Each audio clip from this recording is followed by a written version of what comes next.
Salut à tous, j'espère que vous allez tous très bien. On se retrouve pour l'analyse d'avant-match de Manchester City OM, match que vous pourrez suivre sur RMC mercredi soir à 21h. Tout dernier match de cette Ligue des Champions 2020-2021 et un match décisif pour espérer peut-être aller chercher cette qualification en Europa League. Ça dépend de beaucoup de facteurs qui sont pas tous entre nos mains malheureusement. N'hésitez pas à nous suivre sur Twitter et Insta, les liens sont en description. Merci encore à ceux qui partagent mes tweets, ça me fait énormément plaisir. Vous faites vraiment énormément avancer la chaîne, alors merci à tous ceux qui partagent, c'est vraiment très apprécié. N'hésitez pas à vous abonner en activant la cloche pour être au courant de chaque nouvelle vidéo, à mettre un petit pouce bleu en fin de vidéo si elle vous a plu et à rejoindre le Discord pour parler de l'OM avec d'autres passionnés comme vous. Comme d'habitude, n'oubliez pas de nous donner votre pronostic dans les commentaires pour ce City OM qui se joue mercredi soir. Les bons pronostiqueurs seront mis à l'honneur dans le prochain avant-match en fin de vidéo. On entre dans le vif du sujet avec la compo que j'aimerais voir alignée par André Villas-Boas mercredi. Je vais m'expliquer sur mes choix, notamment sur l'idée de ne pas mettre une défense à 5 ou à 3 puisqu'on a pris la flotte au match aller. Je reste sur l'idée du 4-3-3 avec Mandanda au but, même si j'aimerais bien pour l'hommage que Pelé puisse jouer au moins un match de la Ligue des Champions pour service rendu par le passé. Je pense qu'AVB misera sur la continuité avec Mandanda au but, Amavi à gauche, Sakai à droite, Alvaro et Chaeta Tsar alignés en charnière, Camara en sentinelle avec devant lui Rongier et Cuisance, devant on aurait un trio Payet, Thauvin, Benedetto, une compo relativement classique parce que ça fonctionne pas trop mal comme ça, faut impérativement repartir avec un point contre City pour qu'on puisse jouer l'Europa League en début d'année 2021.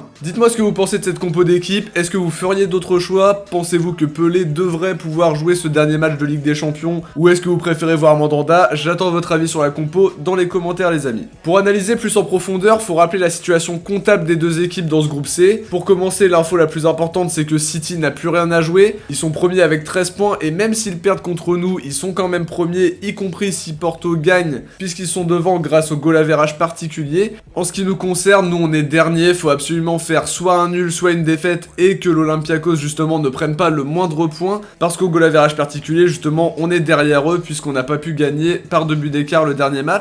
Alors quand on voit la situation de City dans cette Ligue des Champions, on peut penser que Guardiola va vouloir éviter des blessures ou va peut-être vouloir préserver ses joueurs pour la première ligue. Ils sont actuellement classés 6ème et ils doivent remonter au classement pour respecter leur standing des années passées. C'est possible qu'ils décident de mettre une équipe B ou une équipe un petit peu remaniée. Après on sait que c'est quand même un énorme effectif, on a des remplaçants eux aussi qui sont de qualité. Je pense aux Zinchenko, Foden, Garcia qui sont un peu moins des titulaires indéboulonnables, qui ont pourtant souvent leur chance mais qui ne sont pas forcément titulaires à chaque fois. Il y a aussi un United City qui se profile ce week-end, alors pourquoi pas faire tourner un petit peu, même si Guardiola lui dit vouloir jouer sérieusement et faire le boulot, donc ce sera pas forcément évident pour nous malgré tout. Sur la dynamique actuelle, l'OM reste sur 3 victoires d'affilée, contre Nantes 3-1, contre Olympiakos 2-1 et enfin contre Nîmes au dernier match 2-0. Sur le plan de la confiance, l'OM va beaucoup mieux, on voit plus d'envie de jouer vers l'avant, des meilleures combinaisons, beaucoup plus d'idées dans le jeu. J'espère qu'on ira avec cette mentalité à Manchester pour ne pas aller en s'attendant à prendre une valise. Faut réellement tout donner en jouant notre chance à fond, les joueurs doivent être surmotivés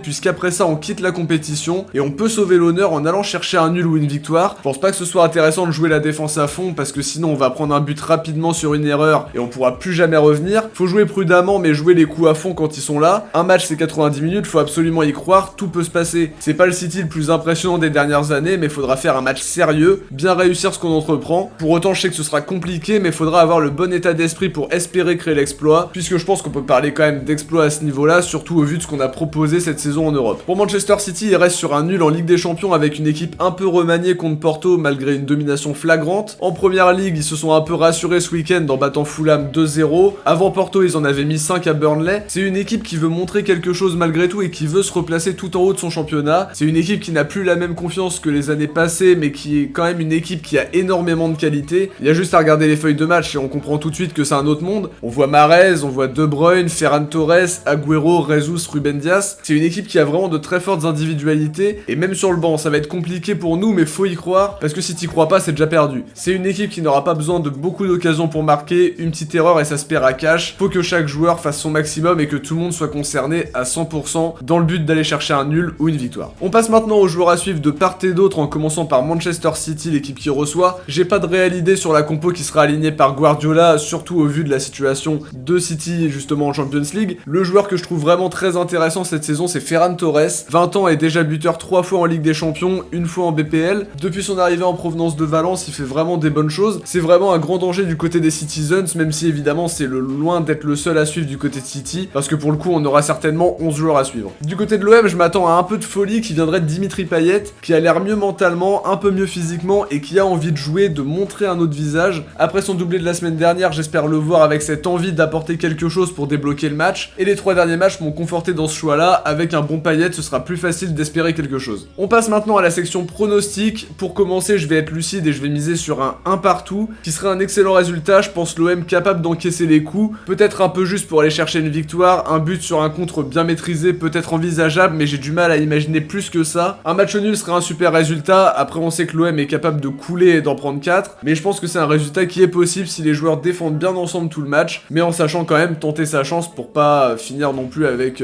aucun but marqué. Il faudra de toute façon, je pense, devoir revenir au score contre City, qui eux sont capables de marquer relativement facilement. N'oubliez pas de nous donner votre pronostic pour ce City OM, les bons pronostiqueurs seront mis à l'honneur dans le prochain avant-match. Justement, on termine cette vidéo en mettant à l'honneur les bons pronostiqueurs de Nîmes OM, tous ceux qui ont trouvé la victoire 2-0 avec le score exact. Bravo à Johan Kosek, Daven Matiziak, Ousni, Tidakini, Lucien Goel, Guetta David, Flexi Roblox, Roman Carter, Winter Melvin, Tristan Arpaia, Sergio Paris, Paul Guillot, Camille Lebos, Karim Ness, Zeni, Mo, Yanis Ayouj, Guillaume, Samba DMB, Marc Clément, Olivier Cambusi et Cal Cartman. Désolé si j'ai peut-être un peu écorché certains de vos pseudos, vous avez été très nombreux quand même à trouver le bon pronostic cette semaine, bravo à tous. N'oubliez pas de nous donner votre prono pour City OM pour peut-être passer à la fin du prochain avant-match. On arrive déjà à la fin de cette vidéo, si elle vous a plu n'oubliez pas le pouce bleu, le petit commentaire pour nous faire votre retour, on lit tous les commentaires alors n'hésitez pas à réagir à la vidéo, au match, à quoi vous vous attendez justement pour ce City OM. On se retrouve mercredi soir justement pour analyser City OM en vidéo. Bon match à tous, ciao, portez-vous bien et surtout allez l'OM.